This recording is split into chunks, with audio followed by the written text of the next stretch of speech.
Well, good evening, everyone, ladies and gentlemen, or maybe it's a good morning. I either hope you had a terrific Tuesday or you are starting to get ready for a wonderful Wednesday. Again, as we're going through this COVID craziness, you might say, I thought I would make these little updates for you so often. Let you know about this week and let you know about some upcoming things the following week. So let's start off with here first, if I do this right, Friday, October 30th. Big day. Besides that, it's the eve to Halloween. Well, mainly because it is going to be a planning day. It's actually a half day. And we'll be sending out more information. I'm thinking the district will send out some information, let parents know that it'll be a half day for students. You are more than welcome to go ahead and tell your parents on Class Dojo for a class announcement that that day will be a half day. We'll start early dismissal at noon. Be a good chance to see how early dismissal goes since this will be the first one that we have. But in that afternoon, we'll spend it on planning. So just be prepared that you'll work with your grade levels or your content area team, and you'll be planning out the next couple of weeks. Again, this is tentative. That's what I'm believing that it's going to stick to. I see no reason to change it. But if something happens, I'll let you know. Paraprofessionals, of course, we're going to let you know what is going to happen for you that afternoon. We'll just be in touch with you. So just pay close attention. We'll try to get that information to you either this week or sometime next Monday or Tuesday. Okay. Also, as I said on Friday, October 30th, well, it's Halloween Eve. Halloween's that Saturday, and thank goodness because it's a full moon on that Saturday. So just be careful if you plan on doing any trick or treating. Let you know that I am going to send, I said this the last video, but I am going to send a reminder, let parents know that their children can dress up for Halloween. I will have some guidelines. Majority follow the guidelines. I always have about 2% that try not to, but going to ask them, of course, no really scary things, no blood or gore, and of course, definitely no weapons that they have with their Halloween outfits. We won't do a Halloween parade, and probably the biggest thing your parents are probably going to ask: can they bring treats? Unfortunately, that's I'll have to tell parents that nope, unable to bring snacks this year or treats this year.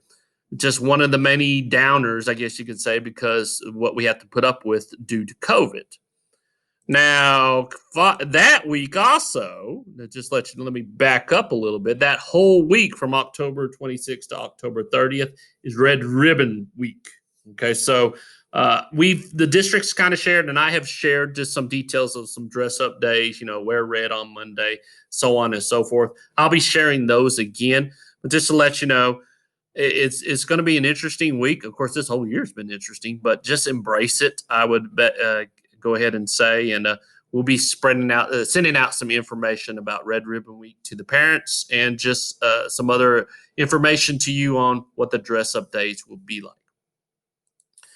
Now, if you looked at this Google Classroom, I guess you call it announcement to the link. Hopefully, if I did it right, I have also attached a video in it. That video is actually from the Brenham Fire Department. Usually this time of year, again, we usually have our fire prevention programs. Another downer to COVID. We're unable to have it, but they were very nice enough to record their presentation that they were going to do for us. It looks like I think they did it at St. Paul's in front of just one class, but it's called the Backyard Barbecue. And so the video is about 20 minutes long. I would just encourage you to, because they did this, they took the time to make this for our kids. Let your kids watch it sometime before November. Didn't really share me what week was Fire Prevention Week, but since they're not able to come, you can watch that video. Now you can do it two ways. I see it. You can do it during your PLC time. Maybe set up that after they do the activity. They can set up and watch the video afterwards, or they can do it sometime during the class time. But if you could do that before the end of November or before November, I would appreciate it very much. Oh, and I said the video there. Okay, I have talked about social studies and the possibilities. This is still a tentative, so I'm just letting you know my thinking process, which is kind of going away with the COVID. I don't have COVID, but just kind of going away. But I talked a little bit about it. Any change that I'm going to make with social studies, I'm going to wait till we start the third 6 weeks. I don't think some of you kind of remind me there's no need to start it now.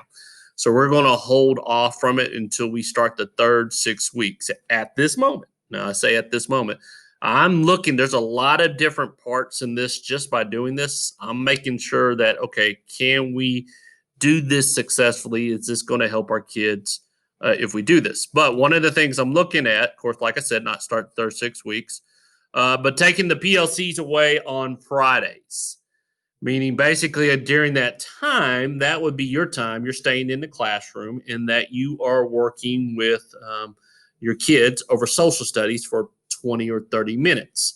And then the remainder part of that time, you can be spending it on maybe reteaching from some lessons that didn't go so well that week or that day, or bringing in an extra group if you need to.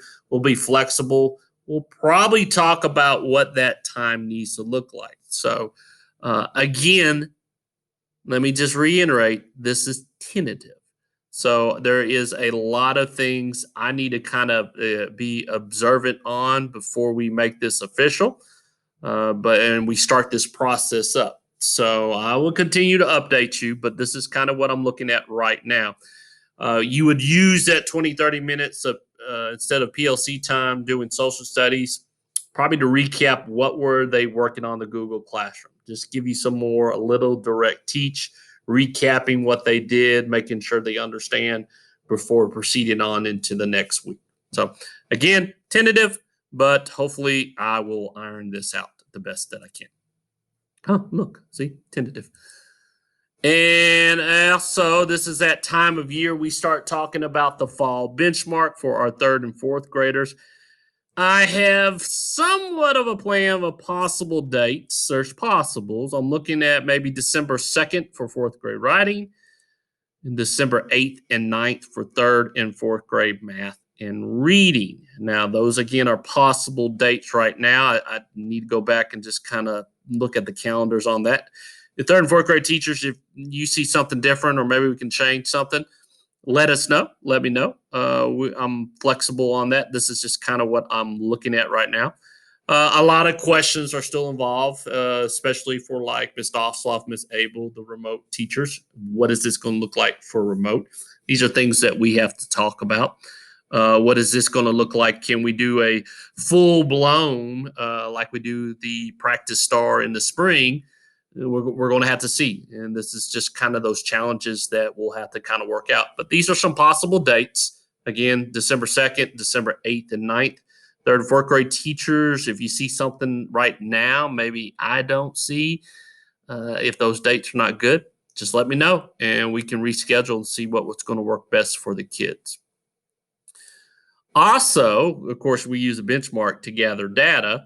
This is for everyone now. No benchmarks mainly for third and fourth grade, but we got to schedule our data card meetings. You use the data to drive your instruction. Where are your kids at?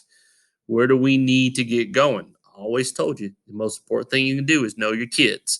So on Thursday, October 29th, we're going to have our first data card meeting during PLC's time. So at this time, there is nothing really that you need to prepare for at that meeting, unless the only thing I can think of is unless it won't be apples to oranges. But if you had a remote student that all of a sudden has shown up for face to face and they still have not taken the MAPS test, I would go ahead and give them the MAPS test. Now, it's not going to configure into our overall campus data, but it would be maybe something good to see as an individual. So if you have one or two of those, I think I've talked to a few of you on RTI that you had one or two that you're going to test.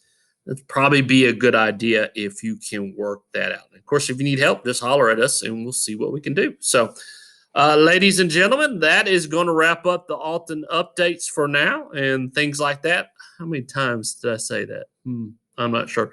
But again, I appreciate your hard work. I'm waiting for this cooler weather to come in because I cannot wait for fall. Hopefully, we'll have a fall and not like a summer and a winter, but we'll have some type of fall.